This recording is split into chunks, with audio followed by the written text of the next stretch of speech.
sehingga ada ieu sejarah serius. Andai kata geus manggi sejarah eta alhamdulillah, andai kata insan catet lain lalagaan, andai kata aya di sejarah alhamdulillah, andai kata eueuh seperti eta bisa dipertanggungjawabkeun walaupun kula kakarak menang habar 2 poe.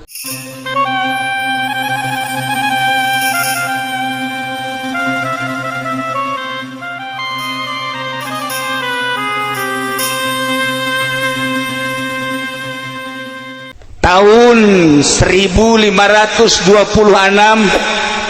mulai Islam nyerang ka Banten. Cuman 1 tahun kekuatan Islam utusan Demak dari 1526 hanya sampai 1527.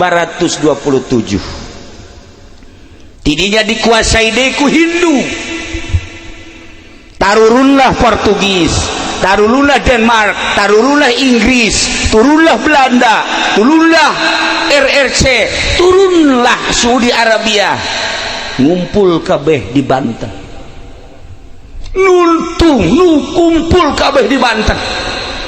Kumpulna di Banten teh teu warauh ka Allah kabeh ge. Nu nyembahna ka batu, nu nyembah ka kayu, nu nyembah ka tatangkalan, nu nyembah ka panon poe.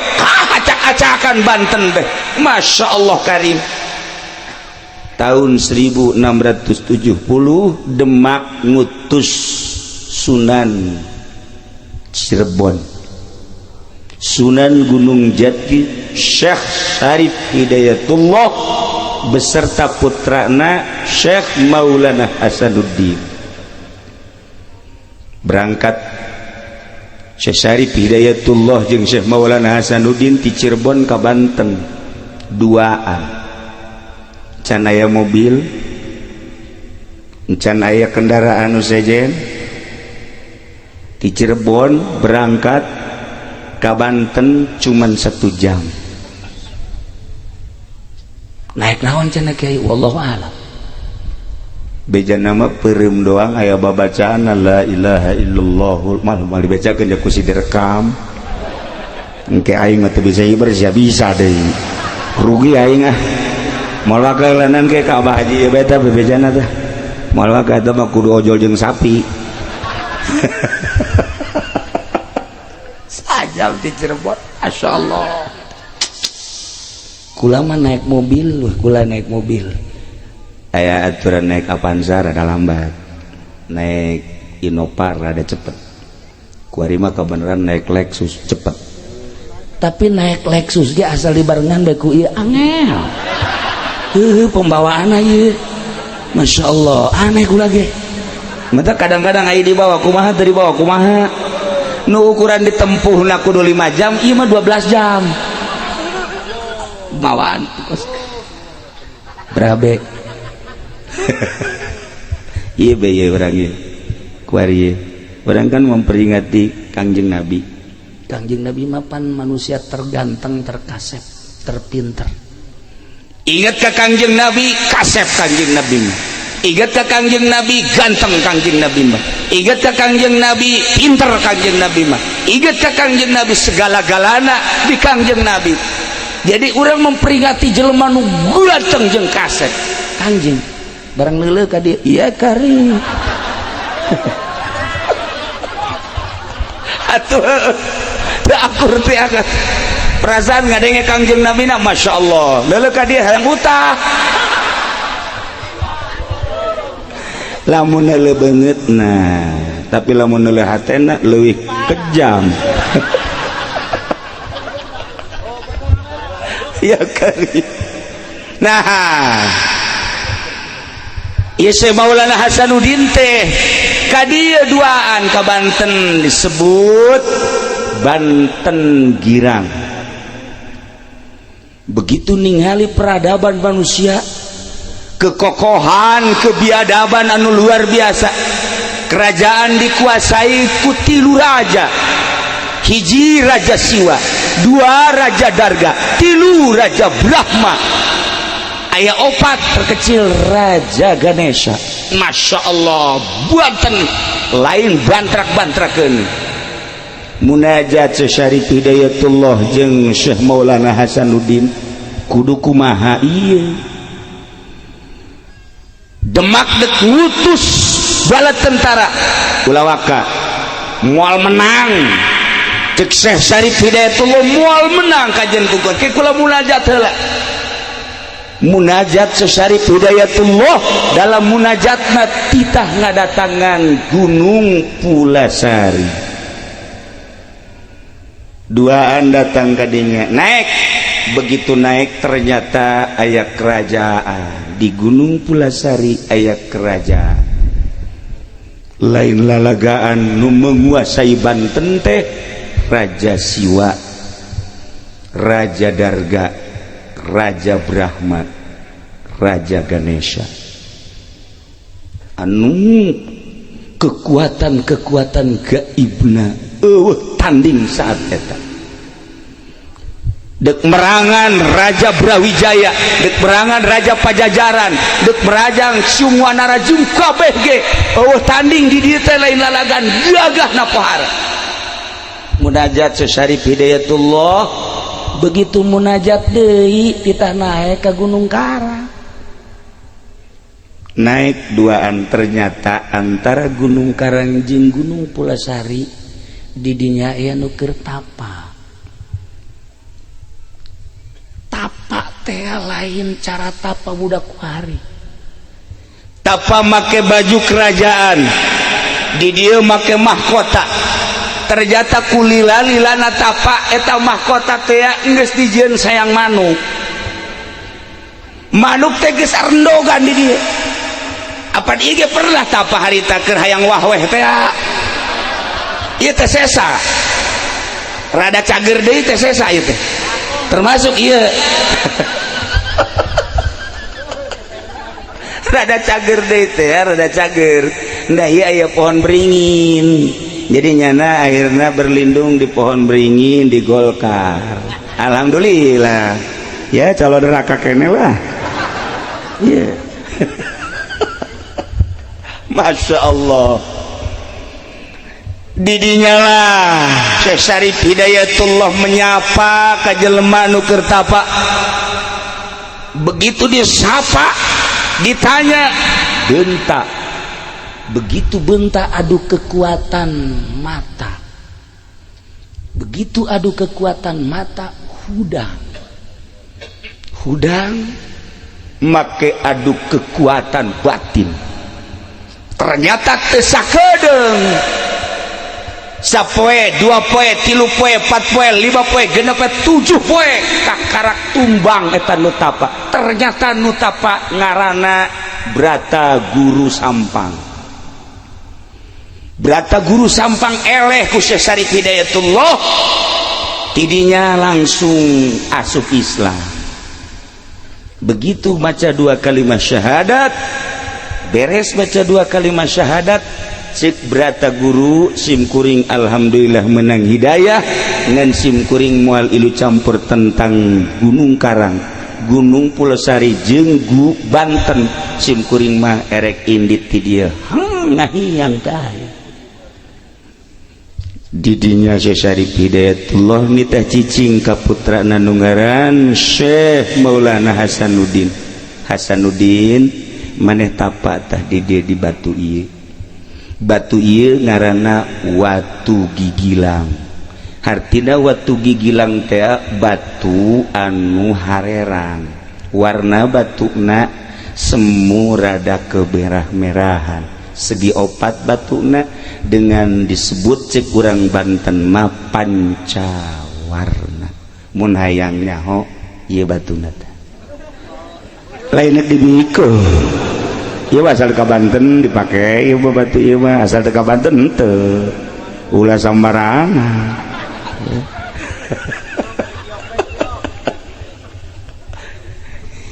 batuna nu dipake tapa adalah 2 meter persegi.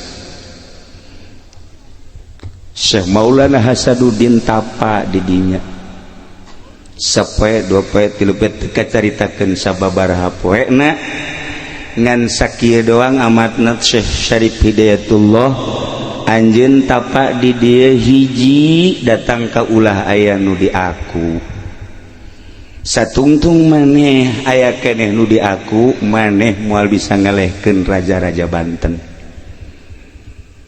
lamun geus teu di aku kakarak batur bakal nurut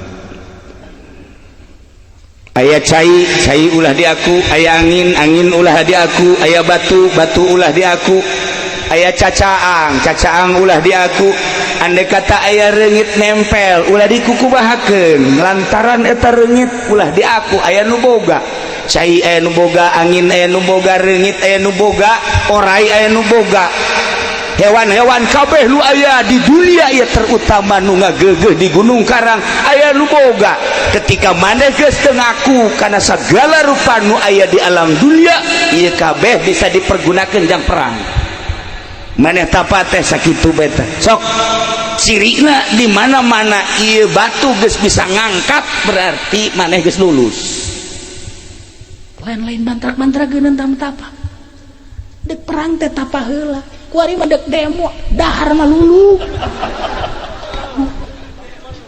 dek perang teh tapa Syekh Maulana Hasanuddin teh masyaallah karim tapa ada di dieu Rumat Taksim kuring gadi Masya Allah datang ke sepuhan gadi itu sekali mualah datang ke 2 kali entah datang ke 3 kali kasurupan di ditu kasurupan dia kasepuhan teh kula ge rada kaget ngetikeun taneuh hadena lain aing nu diketuj mun aing lawan ku aing ngan pasti aing eleh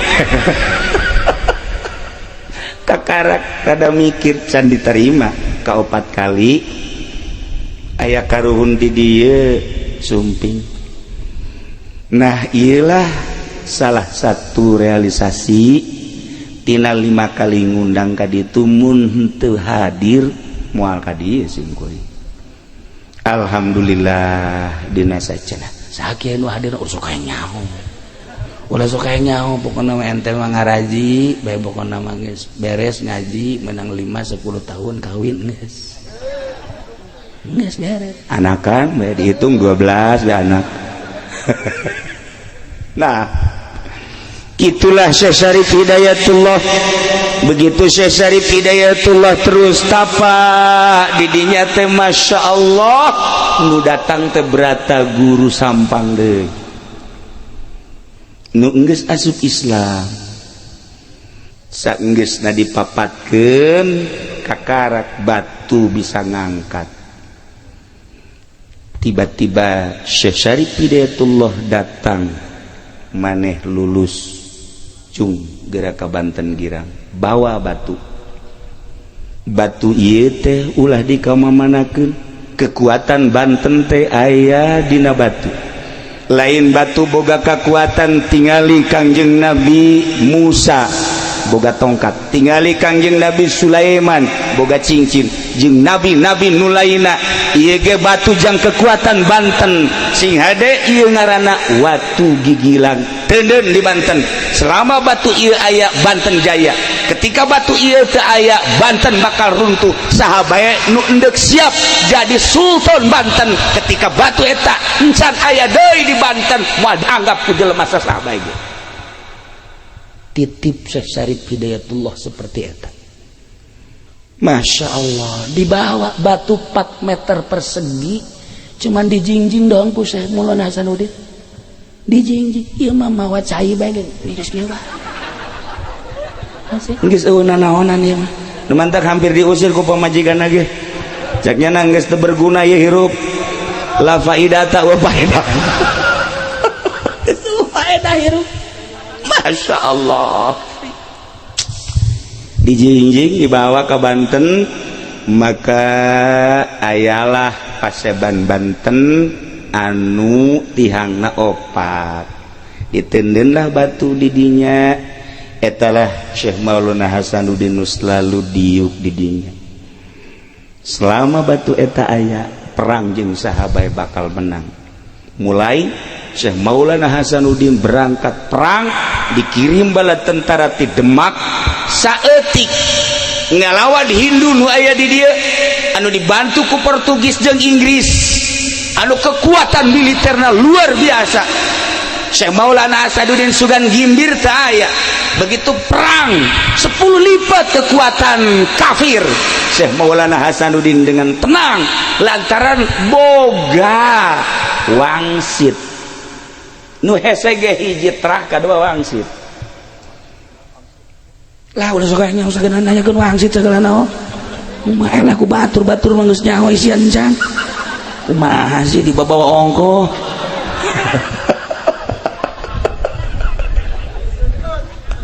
Aduh, Masya Allah. Dah begitu ngayakeun perang anu bala tentara militer saeutik di Demak hampir eleh menghadap ke Gunung Karang. Cek Syekh Maulana Hasanuddin, ya Allah eueuh di aku kusim kuring cai nu Gusti, angin nu Gusti, batu nu Gusti. Saat ieu abdi teh dek negakeun kalimah Allah, dek negakeun li'ilai kalimatillah la ilaha illallah hayang ngislamkeun Banten dengan tugas di Demak jeung tipun Bapak. Maka abdi nyuhunkeun pertolongan ti Gusti. Aya suara hayang make naon? Angin. Maka angin dikirim ti pasir angin. Serius. Sehingga ada ieu sejarah. Serius. Andai kata geus manggi sejarah eta alhamdulillah. Andai kata insan catet. Lain lalagaan. Andai kata aya di sejarah alhamdulillah. Andai kata eueuh seperti eta. Bisa dipertanggungjawabkeun walaupun kula kakarak menang habar 2 poe ti urang dieu sarua bae. Kula sok kadatangan nu kitu tah. Kemari Kiai PI maot. Begitu turun di mobil aya budak leutik. Budak leutik ngapang. Budak leutik da kasep lain cara kolot kieu. Kasep. Berangkat ke masjid aya digigireun. Kula jadi imam Allahu Akbar jelema ribuan. Terus nuturkeun makam ka makam nguburkeun nyana di dieu tah. Di dieu ngobrol jeung kula. Ngobrol naon cenah cak Ki Nurjaya tah. Rahasia tuh. Nyana ge aya nyaho nanti ngobrol naon cenah Kiai. Sok aya nyaho bae. Ngobrol cinta ye. Ngobrol geus beres. Kula talkin eueuh. Kula nanya Ki Nurjaya, saya teh budak leutik. Ci, sugan teh bawaan kiai cenah. Nanya deui ka adik kula, "Ci, sugan teh saha?" Teu nu nyaho. Nanya deui ka hiji kiai, "Jak kula neuleuh cenah kiai." Neuleuh dia bangsa nu ka kos kararieu. Wah, ieu mah ka hijab di kieu mah tuh. Henteu nu kieu mah. Bangsa nu kararieu mah moal. Mun orai neuleuh. Bangsa nu leuleuh ngomongnya na ngobrol jeung kula. Eueuh. Ieu ge aya nu datang Masya Allah. Ieu horeng pasir angin teh pernah dicokot diundang ku Syekh Maulana Hasanuddin ketika perang ngelehkeun Hindu anginna ti dieu. Ieu pasir angin teh lain lalawaran mantak ayalah jampe paranting ngadatangkeun angin. Henteu kudu lobaan ka Jakarta demo teu kudu. Teu kudu eta mah endek masalah. Tinggal diondang bae angin pasir angin coba tuh Ahok kubruskeun habak beres.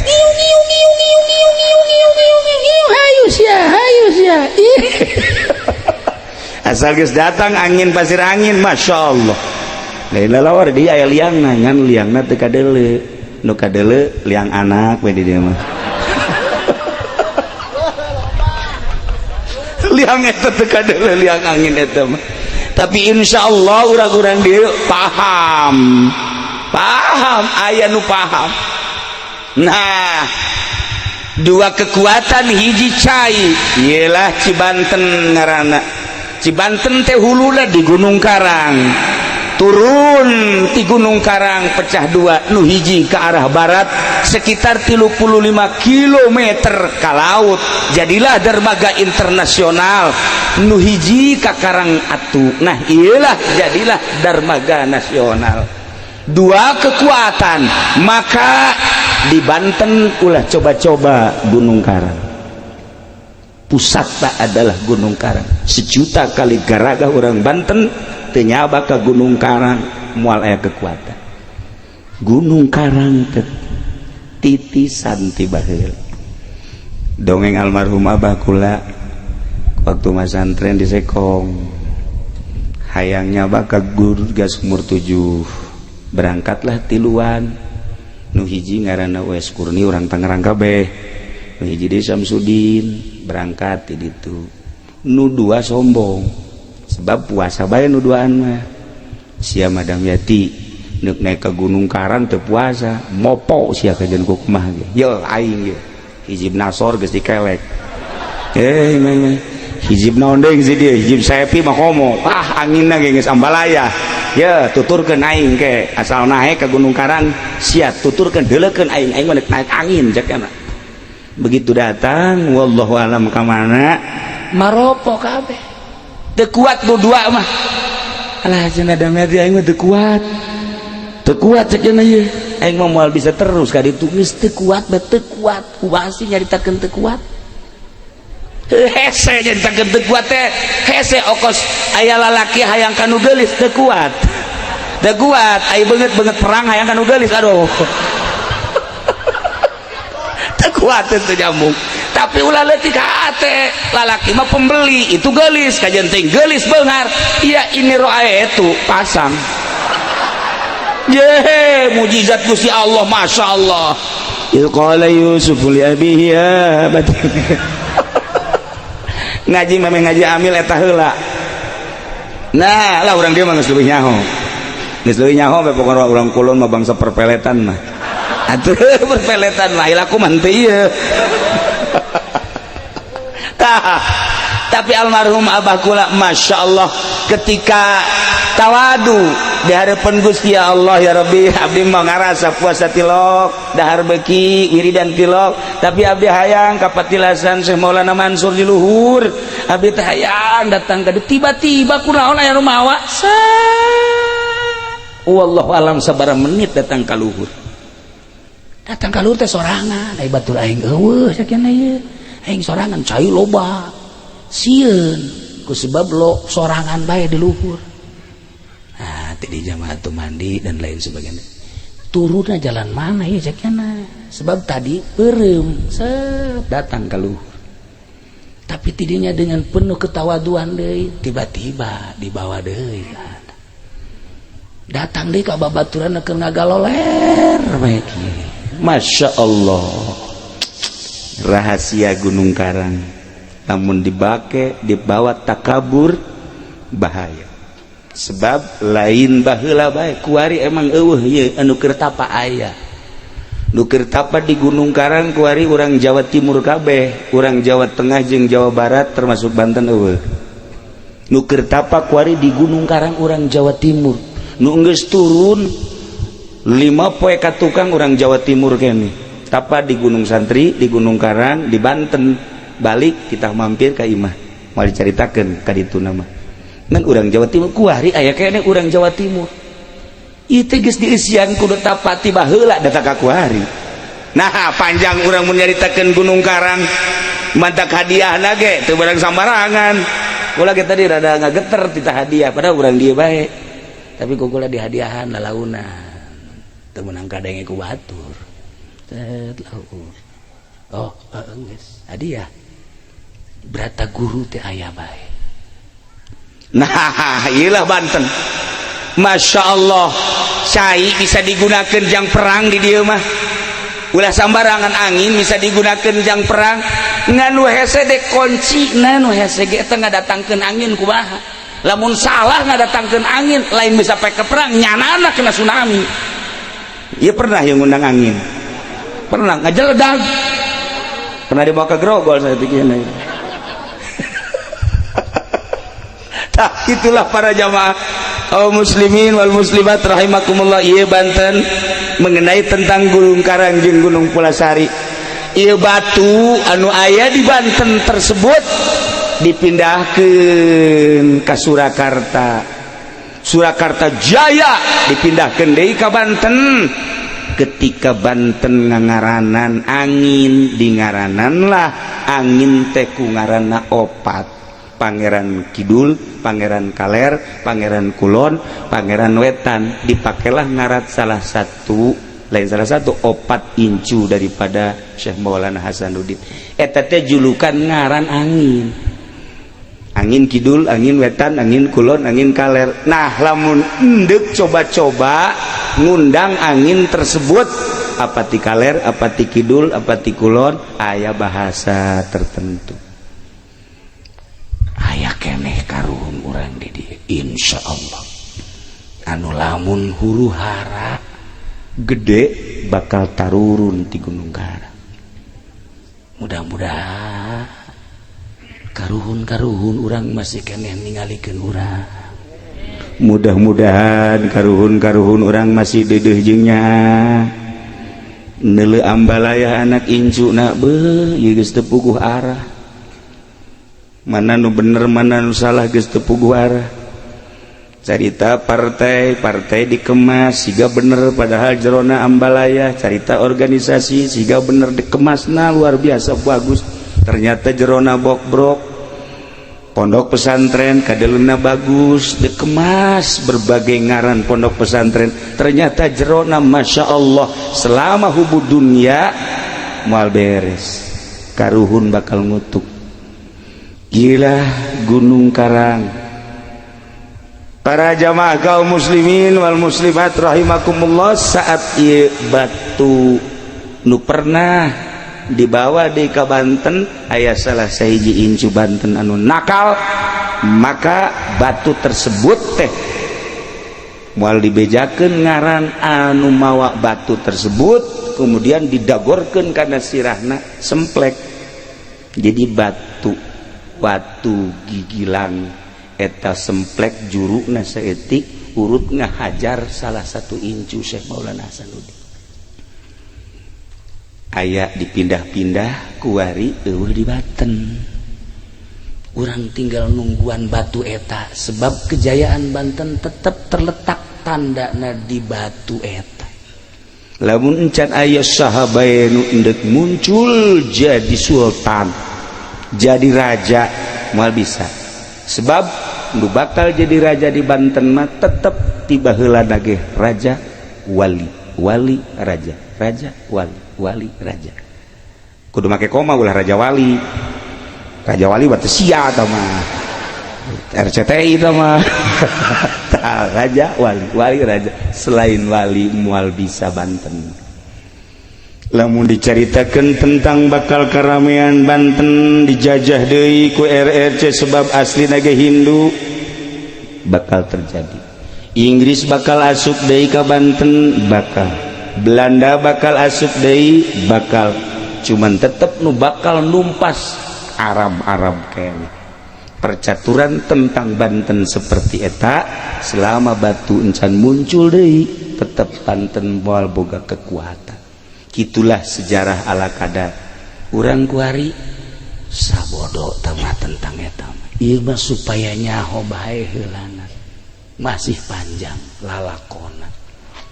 Urang sebagai generasi sing hade sebab Kangjeng Nabi muncul dengan kekuatan anu luar biasa. Tapak Kangjeng Nabi Musa muncul dengan kekuatan anu prima. Tapak Wali Sanga muncul dengan kekuatan anu prima. Tapak Syekh Maulana Hasanuddin babat Banten pada tahun sekian sampai tahun sekian, dilanjut ku Syekh Maulana Hasanuddin, Syekh Yusuf, dilanjut Syekh Mapai dan lain sebagainya. Karapa kabeh lamun urang kuari jadi kokolot jeung jadi kiai masih keneh beuki duit proposal pamarentah ulah harap menang Banten. Urang jadi kiai masih keneh ngarorodan duit partai moal harap Banten jaya. Urang kuari jadi kokolot atau jadi kiai ustad masih kene kabombro jeung kabita ti duit-duit ti haritanu. Wah ajur Banten kajeng ajur sekali deui siata nu neruskeun mata aing mah toser doang. Seperti eta dek narima dek henteu hak ente kabehan sekedar sejarah kekuatan Banten dicekel ku ahli-ahli tapak. Urang boga Syekh Mansur, urang boga Syekh Hasnawi. Syekh Hasnawi teh raja Banten, cuman masdur mantap ketika renovasi diberi kewenangan Syekh Hasnawi Caringi. Setelah eta kadieuna teu muncul kembali. Insyaallah engke ge aya. Kuari ge geus daratang ka kula nu negara di Sultan. Alah ieu ge hayang jadi raja. Atuh raja koang-koang. Masya Allah karim. Alhamdulillah lamun di Banten geus aya nu diangkat di Sultan, aya deui nu hiji hayang dinobatkeun dia jadi mangga bae tah mah, mangga bae ai pas eueuh masalah, tapi kula geus ngangkat sorangan raja setan. Alhamdulillah.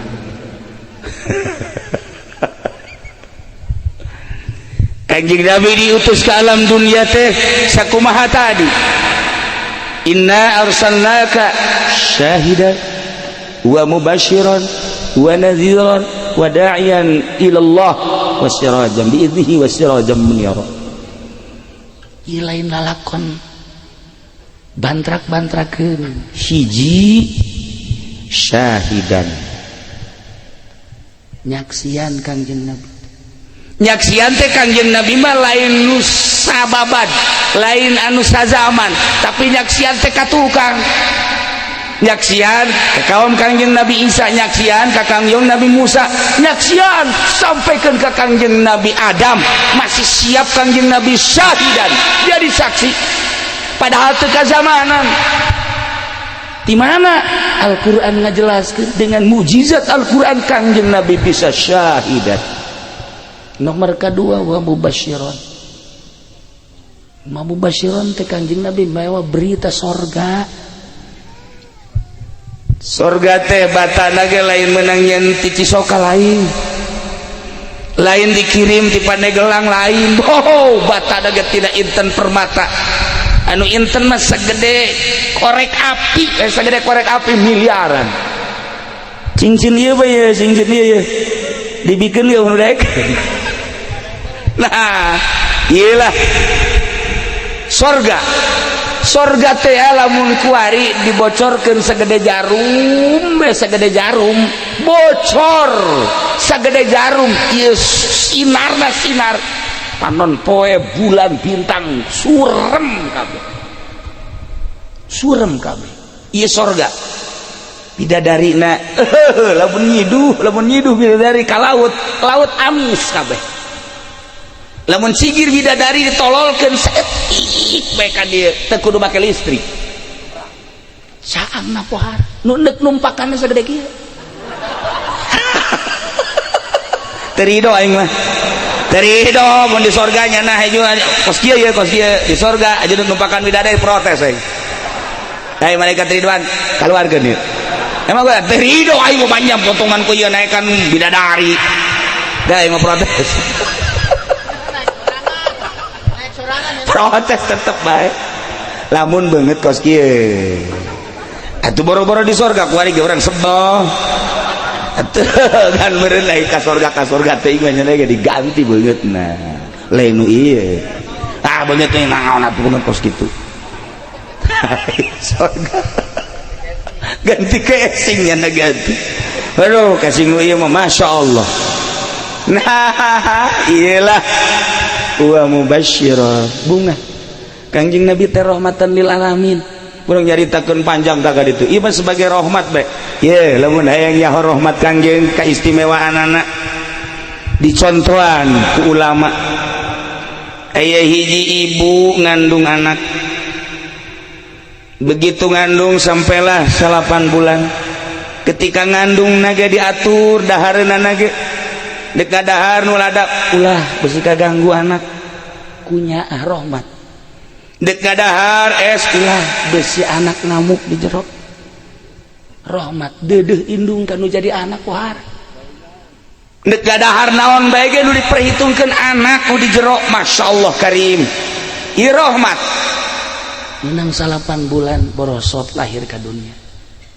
Diurus ku indungna, teu meunang ceuri disusuan.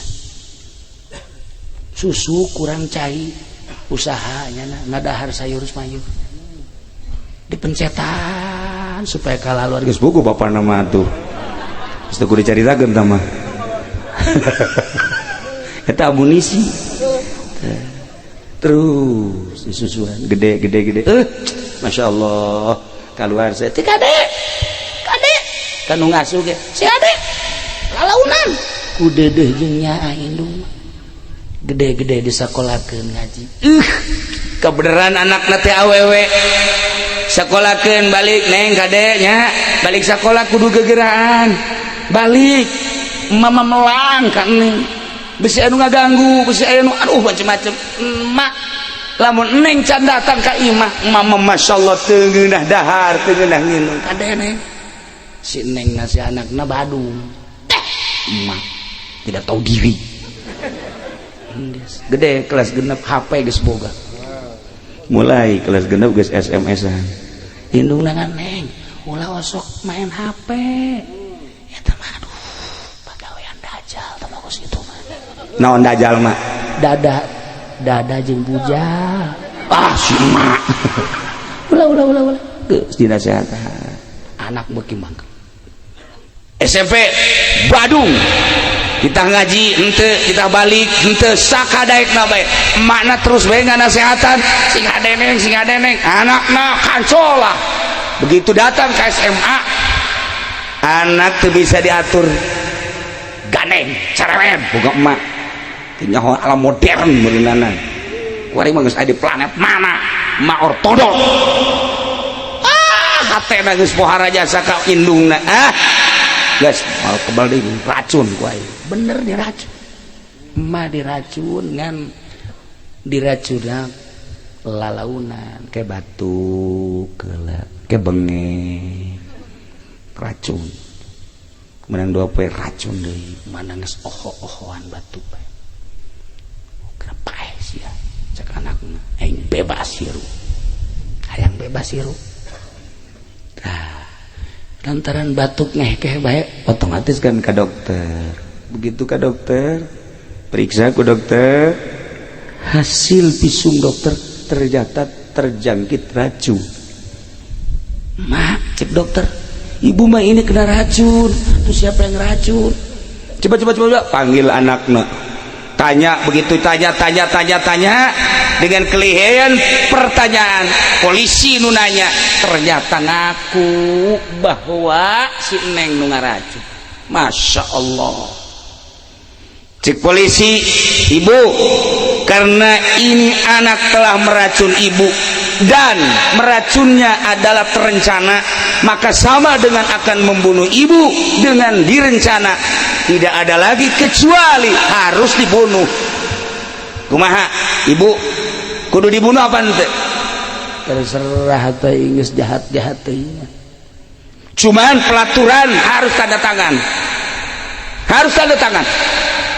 bahwa anak harus dibunuh melalui tanda tangan ibu nu keur muriang dibere selembaran untuk tanda tangan pembunuhan anak dibere pulpen tanda tangan cek polisi anak akan segera dieksekusi bunuh begitu dek tanda tangan ragag pulpen polisi itu anak abdi masa sih ku abdi dihamilkeun ku abdi dilahirkeun ku abdi diasuh ku abdi dididik lamun sampai abdi ngabunuh anak moal abdi kajen teuing anak rek ngabunuh ibu masalah tapi kudu abdi ngabunuh anak moal polisi geus tah urusan abdi sampai hati kudu abdi tanda tangan dibunuh moal eta rahmat seorang ibu tidak mungkin akan membunuh anaknya ieu rahmat anu gede jasa Kangjeng Nabi mah leuwih tibatan indung nu tadi rahmatna ka umatna bayangkeun nya anak Kangjeng Nabi ketika orang dipanggil seorang ditimbang amal, panggil Haji Pede. Ya. Begitu didelep salatna kurang bagus, komo husu awas jasa. Puasa gitu kene zakat ilok sama sekali. Wah, geus kupur ieu nih mah. Cek malaikat ibadah kudu digusur ka neraka. Cek Kangjeng Nabi ulah wakad di nerakakeun kos kieu ge nyana pernah maca salam, pernah maca sholawat di hatena aya ngaran aingan cek Kangjeng Nabi.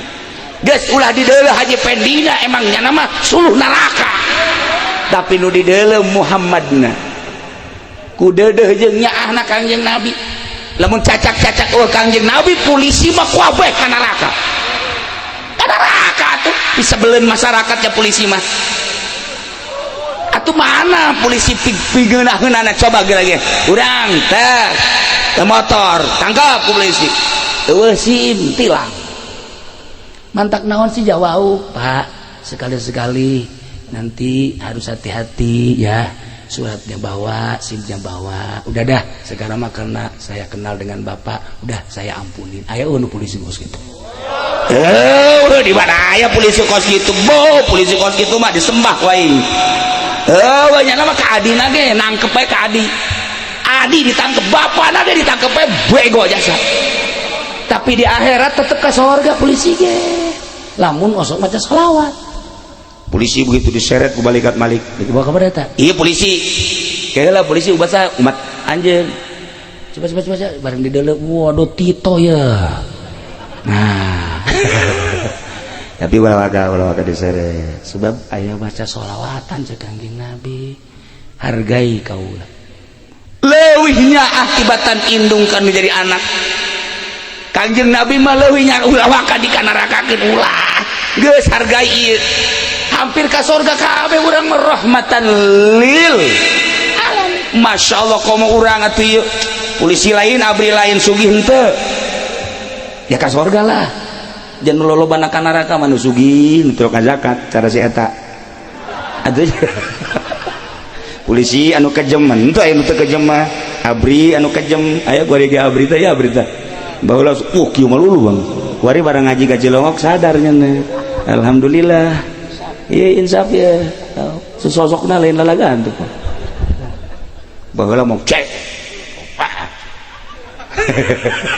wari mah aman ya sorga ada apa ya tenang ya Pak iya udah nanti dilempar sama malaikat jangan jatuh aja ya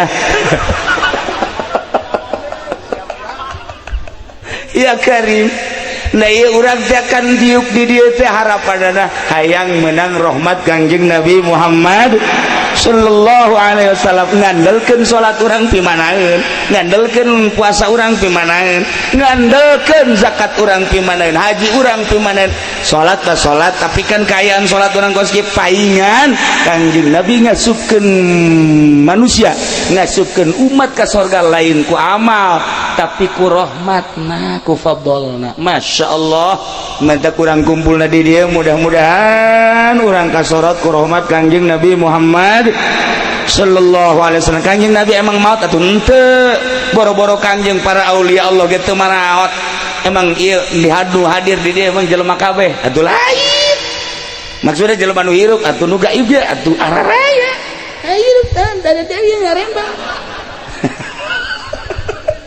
hadir komo kangjeng ketika disalamat assalamualaikum ya Rasulullah kangjeng atuh ngajawab alaikussalam saha sieun nu salam urang maca sholawat Allahumma sholli ala sayyidina Muhammad wa ala ali sayyidina Muhammad kan lamun ikhlas bagus kaseungit ka ambeuna ku Kangjeng lamun urangna kotor datang mah datang kan bau malaikat kan gitu malaikat urang membaca Quran di jero hate urang maca Quran keluar maca zikir di jero hate teu nyahoeun kan malaikat bahwa urang keur maca naon ngan lantaran ikhlas seungit malaikat ge seungit mentak hadamna malaikat seungit untuk para wali adamna malaikat seungit ka ambeuna barang ambe ieu cek malaikat masyaallah jurig bararau kamu malaikat urang lamun zikir ya di masjid urang zikir atau wiridan atuh ka ambe ku malaikat kumaha ikhlas jeung henteu bagus jeung henteu bakal kajawan anak engke tapi di dunia kene kajawan efek-efek tina wirid-wirid urang jeung ibadah-ibadah urang. Para jamaah kaum muslimin wal muslimat rahimakumullah, sakali deui moal dicaritakeun kabeh tadi mubasysyira wa nadhira wa da'iyan ila Allah. Nah ieu mah Kangjeng Nabi wa ma arsalnaka illa rahmatan lil alamin. Alam teh masih wallah, tangkal kayu alam, Kangjeng rahmatan lit tangkal kayu, laut alam.